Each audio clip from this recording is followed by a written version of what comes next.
আসসালামু আলাইকুম। কেমন আছেন সবাই? ইনশাআল্লাহ আলহামদুলিল্লাহ, আমিও আল্লাহর রহমতে ইনশাআল্লাহ ভালো আছি। আমাদের খামারে মুরগির বয়স আজকে 7 দিন। গতকালকে ভিডিও দিতে পারি না। গতকালকে মুরগির ভ্যাকসিন হয়েছে প্রথমটা আইডিবি প্লাস বঙ্গাইটিস। ইনশাআল্লাহ আলহামদুলিল্লাহ মুরগি সুস্থ আছে ইনশাআল্লাহ আলহামদুলিল্লাহ। মুরগির বয়স আজকে 7 দিন রানিং চলতেছে। মুরগির ইনশাআল্লাহ এফসিআরও মোটামুটি ভালো আছে। তার পরবর্তীতে ইনশাআল্লাহ মুরগিও আল্লাহর রহমতে সবার দোয়ায় সুস্থ আছে। আজকে থেকে ইনশাআল্লাহ সাদা পানি চলতেছে।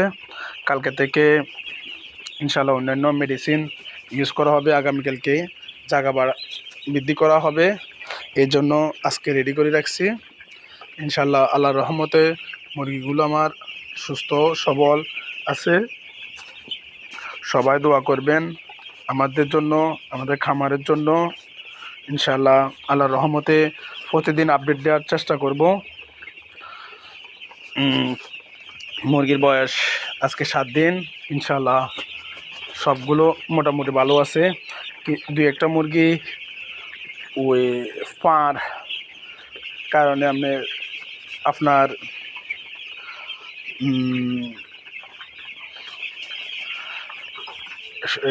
উল্টে যায়। এই জন্য আজকে থেকে ইনশাআল্লাহ আগামীকালকে থেকে আজকে সাদা পানি ব্যবহার করতেছি। আগামীকালকে থেকে ইক্যালফি অথবা আপনার এ জাতীয় যে কোনো একটা ক্যালসিয়াম ওষুধ এর একটা কোর্স করবো ইনশাআল্লাহ।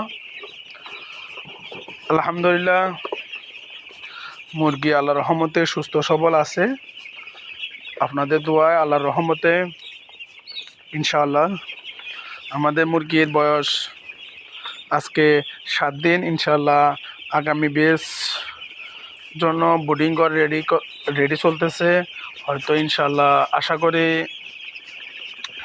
এই মুরগির বয়স 14 থেকে 15 দিন হওয়ার পর আমরা আবার নতুন করে বাচ্চা দেব। ব্রয়লারের শেডে জন্য নতুন করে বাচ্চা বোর্ডিং করানো হবে। চলতি বেসের বয়স 14 থেকে 15 দিন থাকা অবস্থায় ইনশাআল্লাহ আমাদের মুরগি আল্লাহর রহমতে আল্লাহর জন্য